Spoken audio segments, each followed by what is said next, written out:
ونستعينه ونستغفره ونعوذ بالله من شرور أنفسنا ومن سيئات أعمالنا من يهده الله فلا مضل له ومن يضلله فلا هادي له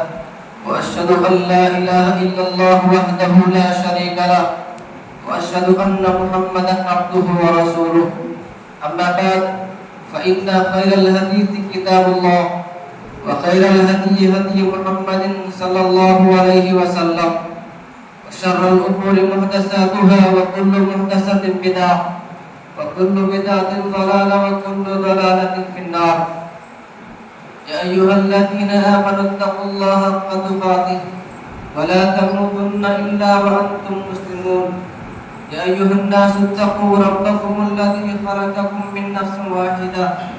وخلق منها زوجها وبث منهما رجالا كثيرا ونساء واتقوا الله الذي تساءلون به والأرحام إن الله كان عليكم رقيبا. يا أيها الذين آمنوا اتقوا الله وقولوا قولا سديدا يصلح لكم أعمالكم ويغفر لكم ذنوبكم ومن يطع الله ورسوله فقد فاز فوزا عظيما. برادران اسلام، تمام قسم کی تعریف اسی وحدہ لا شریک خالق کائنات مالک ارض و سماوات کے لیے ہے، جو ہمارا خالق مالک پالنہار ہے. اور اللہ تعالیٰ نے قرآن کریم کی شروعات اس انداز سے کیا، الحمدللہ رب العالمین. تمام قسم کی تعریف اسی کے لیے ہے جو سارے جہاں کا رب العالمین ہے. معزز سامعین اکرام، اللہ اور اس کے رسول کی باتوں میں بہترین نصیحت یہ ہے کہ لوگوں اللہ سے ڈرو، اس سے ڈر کر زندگی گزارا کرو. اگر تم اللہ سے ڈر کر زندگی گزارو گے یقیناً اللہ تعالیٰ تمہارے معاملات کو آسان کر دے گا. اللہ تعالیٰ تمہارے مسائل میں آسانی فرمائے گا. اللہ تعالیٰ تمہاری مشکلات میں آسانی فرمائے گا. اور اللہ تعالیٰ اسی تقویٰ کی مناسبت سے کل قیامت کے دن اپنے بندوں کے درمیان حساب و کتاب لے گا. جو بندہ اپنے اللہ سے ڈرنے والا ہوگا، جس قدر ڈرنے والا ہوگا، اس کے ساتھ اسی طرح کا معاملہ کیا جائے گا. اللہ تعالیٰ نے تقویٰ کی منزل کو جنت قرار دیا ہے. متقی لوگوں کا ٹھکانہ جنت ہے، اللہ سے ڈرنے والوں کا ٹھکانہ جنت ہے، پرہیزگار اللہ سے ڈر کر جینے والوں کا ٹھکانہ جنت ہے. اللہ تعالیٰ نے قرآن کریم میں فرمایا وَسَارِعُوا إِلَىٰ مَغْفِرَةٍ مِّن رَّبِّكُمْ وَجَنَّةٍ عَرْضُهَا السَّمَاوَاتُ وَالْأَرْضُ أُعِدَّتْ لِلْمُتَّقِينَ. کہ چلو اپنے رب کی مغفرت کی جانب اور اس جنت کی جانب جس کی چوڑائی زمین اور آسمان کے برابر ہے. یہ وہ جنت ہے جسے اللہ سے ڈرنے والے بندوں کے لیے تیار کیا گیا ہے. یہ وہ جنت ہے جسے متقیوں اور پرہیزگاروں کے لیے تیار کیا گیا ہے. اللہ تعالیٰ سے دعا ہے اللہ تعالیٰ ہمیں اپنے متقی بندوں میں شامل فرمائے اور ہمیں جنت الفردوس میں داخلہ عطا فرمائے. معزز سامعین اکرام، ہم مسلمان ہیں. ہمارا عقیدہ، ہمارا ایمان یہ ہے کہ اللہ کے تمام پیغمبروں کے بعد سب سے بڑا اگر کسی کا مقام ہے تو وہ حضرت ابوبکر صدیق رضی اللہ تعالیٰ عنہ ہے. تمام پیغمبروں کے بعد ان تمام پیغمبروں کے ماننے والے اور ان تمام ماننے والوں میں سے سب سے بڑا مقام اگر کسی کا ہے، سب سے بڑا مرتبہ اگر کسی کا ہے، سب سے زیادہ اللہ کا مقرب بندہ کوئی ہے تو حضرت ابوبکر صدیق رضی اللہ تعالیٰ عنہ ہے. ان کا نام عبداللہ اور ان کی کنیت ابو بکر ہے، اس لیے کہ ان کے پاس کثرت کے ساتھ اونٹنیاں بکریاں رہا کرتی تھی جنہیں یہ چرایا کرتے تھے، جن کی یہ تجارت کیا کرتے تھے، بزنس کیا کرتے تھے. اسی مناسبت سے ان کا نام ابو بکر رکھ دیا گیا. معزز سامعین اکرام، جب اسلام کی شروعات ہوئی اللہ کے رسول صلی اللہ علیہ وسلم کو اللہ تعالیٰ نے نبی بنا کر رسول بنا کر بھیجا. اللہ کے رسول صلی اللہ علیہ وسلم نے اسلام کے پیغام کو، اللہ کی توحید کو مکہ والوں کے درمیان پیش کرنا شروع کر دیا. ایسے وقت میں سارے کے سارے لوگ ان کے مخالف ہو گئے، اللہ کے رسول کے دشمن ہو گئے۔ لیکن جب یہ توحید کا پیغام، جب یہ اللہ کا پیغام حضرت ابوبکر صدیق رضی اللہ عنہ کے پاس پہنچتا ہے، بغیر کسی سوال کیے ہوئے، بغیر کسی چور چرا کے، بغیر کسی انبن کے، سیدھے کے سیدھے آتے ہیں، اللہ کے رسول صلی اللہ علیہ وسلم کے ہاتھوں پر بیعت کرتے ہیں اور اللہ کے رسول پر ایمان لے آتے ہیں۔ اور جب اللہ کے رسول صلی اللہ علیہ وسلم اسلام کے پیغام کو پہنچاتے ہیں، بغیر کسی سوالات کے اللہ کے اس پیغام کو مان لیتے ہیں اور اسلام قبول کر لیتے ہیں۔ ابوبکر صدیق رضی اللہ تعالیٰ عنہ مردوں میں سب سے پہلے ایمان لانے والے تھے، اور عورتوں میں سب سے پہلے ایمان لانے والی آپ صلی اللہ علیہ وسلم کی بیوی حضرت خدیجہ الکبریٰ رضی اللہ تعالیٰ عنہ ہے۔ اسی طرح بچوں میں سب سے پہلے ایمان لانے والے حضرت علی رضی اللہ تعالیٰ عنہ ہیں۔ اسی طرح غلاموں میں سب سے پہلے ایمان لانے والے حضرت زید بن حارثہ ہیں، اور انہی مردوں میں سے، بڑی عمر کے مردوں میں سے سب سے پہلے ایمان لانے والے حضرت صدیق اکبر رضی اللہ تعالیٰ عنہ ہیں۔ انہیں اللہ کے رسول صلی اللہ علیہ وسلم کے ساتھی تھے، بچپن کے یار تھے، بچپن ہی سے دونوں نے ایک ہی ساتھ میں زندگی گزاری ہے، اور جب ان کا صدیق لقب پڑتا ہے وہ اس طرح سے کہ جب اللہ کے رسول صلی اللہ علیہ وسلم کو اللہ تعالیٰ نے آسمان پر بلایا، معراج پر بلایا، آسمانوں کا سیر کرایا، جنت اور جہنم کا سیر کرایا، اللہ تعالیٰ نے اللہ کے رسول کو نماز جیسے تحفے کو نماز کا زمین پر بھیجا، اور اللہ کے رسول صلی اللہ علیہ وسلم پھر واپس مکہ آئے۔ جب صبح ہوئی آپ صلی اللہ علیہ وسلم نے مکہ والوں کو معراج کا واقعہ بیان کیا کہ لوگوں، میں مسجد حرام سے مسجد اقصی یعنی کہ بیت المقدس، وہاں پر میں نے انبیاء کی امامت کروائی، سارے کے سارے انبیاء کو اللہ تعالیٰ نے وہاں جمع کیا، اور اللہ کے رسول نے تمام انبیاء کرام کو نماز پڑھائی۔ پھر وہاں سے آسمان کی جانب گئے، آسمان کا سیر کیا، جنت و جہنم کو دیکھ کر کے آئے، اور نماز جیسے تحفے کو لے کر کے آیا ہوں۔ یہ بات سنتے ہی مشرکین مکہ اللہ کے رسول صلی اللہ علیہ وسلم کا مذاق اڑانا شروع کر دیا، آپ کی باتوں پر ہنسنا شروع کر دیا، یہاں تک کہ مشرکین مکہ کفار حضرت صدیق اکبر کے پاس آتے ہیں اور کہتے ہیں، اے ابوبکر صدیق رضی اللہ تعالیٰ عنہ، تمہارا ساتھی کا یہ کہنا ہے کہ وہ راتوں رات ایک ہی رات کے اندر مکہ سے بیت المقدس جاتا ہے، بیت المقدس سے آسمان جاتا ہے، ساتواں آسمان کا سیر کرتا ہے،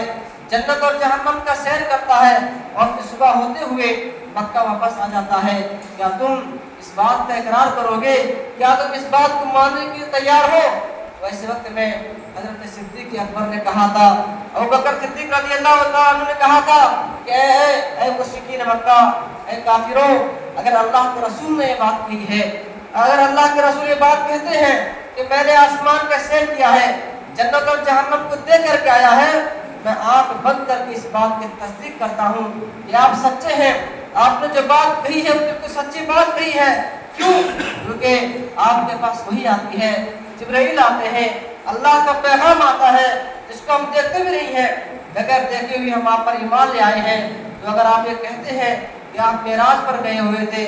آسمان پر گئے ہوئے تھے، تو میں بغیر کسی سوچے سمجھے آپ کی اس بات کی تصدیق کرتا ہوں، آپ کی اس بات پر ایمان لاتا ہوں کہ آپ جو کہتے ہیں بالکل سچ بات کہتے ہیں۔ اسی بات کی بنیاد پر حضرت صدیق اکبر کو صدیق کے لقب سے ملقب کیا گیا۔ معزز سامعین کرام، یہ وہ صحابی تھے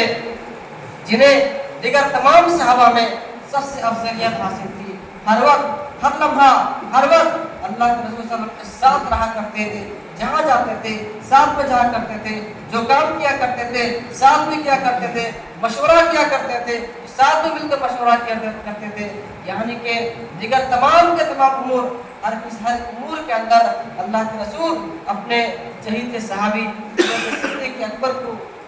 حضرت صدیق اکبر کے مشورے سے تمام کام کو انجام دیا کرتے تھے۔ چاہے وہ کوئی بھی مسئلہ ہو، جنگ کا میدان ہو، معاشرتی امور ہو، اخلاقی امور ہو، مسلمانوں کے درمیان اصلاح کے امور ہو، ہر کسی امور میں حضرت صدیق اکبر اللہ کے رسول کا ساتھ دیا کرتے تھے، اور آپ کے مشوروں کو اللہ کے رسول مان لیا کرتے تھے۔ یہی جنگ بدر کا واقعہ ہے، جب ایک طرف مسلمانوں کی تعداد